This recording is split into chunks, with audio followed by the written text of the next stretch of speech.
ইবাদত কর যিনি তোমাদেরকে এবং তোমাদের পূর্ববর্তীদেরকে সৃষ্টি করেছেন যাতে তোমরা তাকওয়ার অধিকারী হও। আয়াতে উল্লেখিত নাস আরবি ভাষায় সাধারণভাবে মানুষ অর্থে ব্যবহৃত হয়। ফলে পূর্বে আলোচিত মানব সমাজের মুমিন কাফির ও মুনাফিক এ তিন শ্রেণী এ আহ্বানের অন্তর্ভুক্ত। তাদেরকে লক্ষ্য করে বলা হয়েছে তোমাদের রবের ইবাদত কর। ইবাদতের আবিধানিক অর্থ নম্র ও অনুগত হওয়া, আর শরীয়তের পরিভাষায় ইবাদত হচ্ছে আল্লাহ তাআলা ভালোবাসেন এবং পছন্দ করেন এমন সব প্রকাশ্য কথা ও কাজের ব্যাপক একটি নাম। এ সমস্ত কথা ও কাজ পরিপূর্ণ ভালোবাসা ও পরিপূর্ণ বিনয়ের সাথে আল্লাহর জন্য আদায় করলেই তা আমাদের পক্ষ থেকে ইবাদত বলে গণ্য হবে।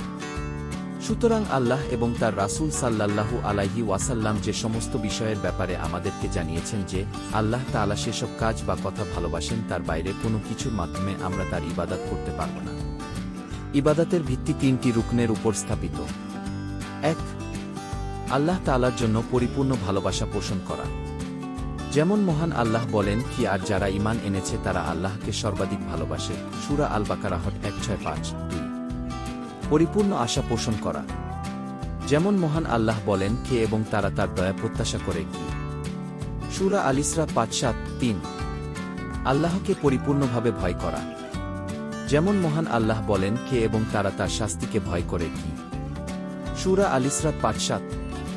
এক্ষেত্রে রব শব্দের পরিবর্তে আল্লাহ বা তার গুণবাচক নামসমূহের মধ্য থেকে অন্য যে কোন একটা ব্যবহার করা যেতে পারত, কিন্তু তা না করে রব শব্দ ব্যবহার করে বোঝানো হয়েছে যে এখানে দাবির সাথে দলিলও পেশ করা হয়েছে। কেননা ইবাদতের যোগ্য একমাত্র সে সত্তাই হতে পারে যে সত্তা তাদের লালন পালনের দায়িত্ব গ্রহণ করেছেন, যিনি বিশেষ এক পালনীতির মাধ্যমে সকল গুণে গুণান্বিত করে মানুষকে প্রকৃত মানুষে পরিণত করেছেন এবং পার্থিব জীবনে বেঁচে থাকার সকল ব্যবস্থাই করে দিয়েছেন। মানুষ যত মুখই হোক এবং নিজের জ্ঞান বুদ্ধি ও দৃষ্টিশক্তি যতই হারিয়ে থাকুক না কেন, একটু চিন্তা করলেই বুঝতে পারবে যে পালনের সকল দায়িত্ব নেয়া আল্লাহ ব্যতীত অন্য কারো পক্ষেই সম্ভব নয়। আর সাথে সাথে এ কথা উপলব্ধি করতে পারবে যে মানুষকে অগণিত এ নেয়ামত না পাথর নির্মিত কোনো মূর্তি দান করেছে। এ আয়াতটি পবিত্র কুরআনের সর্বপ্রথম নির্দেশ, আর সে নির্দেশই হচ্ছে তাওহীদের।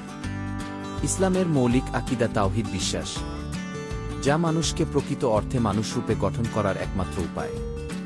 এটি মানুষের যাবতীয় সমস্যার সমাধান দেয়, সকল সংকটে আশ্রয় দান করে এবং সকল দুঃখ দুর্বিপাকের মর্মসাথী। তাওহীদ শব্দটি মাসদার বা মূল ধাতু, যার অর্থ কোনো কিছুকে এক বলে জানা এবং ঘোষণা করা। সে অনুসারে আল্লাহর একত্ববাদ অর্থ আল্লাহ যে একটা ঘোষণা করা। শরীয়তের পরিভাষায় তাওহীদ বলতে বোঝায় একথা বিশ্বাস করা যে আল্লাহই একমাত্র মাবুদ, তার কোনো শরীক নাই, তার কোনো সমকক্ষ নাই, একমাত্র তার দিকেই যাবতীয় ইবাদতকে সুনির্দিষ্ট করা, তার যাবতীয় সুন্দর নাম ও গুণাবলী আছে বলে বিশ্বাস করা। এতে বোঝা গেল যে তাওহীদ হল আল্লাহকে রুবুবিয়াত তথা প্রভুত্বে, তার সত্তায়, নাম ও গুণে এবং ইবাদতের ক্ষেত্রে একক সত্তা বলে স্বীকৃতি দেয়া। তাই এ তাওহীদ বিশুদ্ধ হতে হলে এর মধ্যে তিনটি অংশ অবশ্যই থাকতে হবে। ১. আল্লাহর প্রভুত্বে ঈমান ও সে অনুসারে চলা, যা তাওহীদুর রুবুবিয়্যাহ নামে খ্যাত। ২. আল্লাহর নাম ও গুণাবলীতে ঈমান আর সেগুলো তার জন্যই নির্দিষ্ট করা, যাকে তাওহীদুল আসমা ওয়াস সিফাত বলা হয়। আর ৩. যাবতীয় ইবাদত একমাত্র আল্লাহর জন্যই নির্দিষ্ট করা, যাকে তাওহীদুল উলুহিয়াহ বলা হয়। এ তিন অংশের কোনো অংশ বাদ পড়লে তাওহীদ বা একত্ববাদ প্রতিষ্ঠা হবে না এবং দুনিয়া ও আখিরাতে মুক্তি পাবে না। তাওহীদুল উলুহিয়্যাহ বা একমাত্র আল্লাহর ইবাদত করলেই তাকওয়ার অধিকারী হওয়া যাবে, নতুবা নয়। যাদের কর্মকাণ্ডে শিরক রয়েছে তারা যত পরহেজগার বা যত আমলি করুক না কেন, তারা কখনো মুত্তাকি হতে পারবে না। তাই জীবনের যাবতীয় ইবাদতকে একমাত্র আল্লাহর জন্য খালেসভাবে করতে হবে। এটা জানার জন্য ইবাদত ও শিরক সম্পর্কে জ্ঞান থাকতে হবে, যার আলোচনা সামনে আসবে। তাফসিরে জাকারিয়া।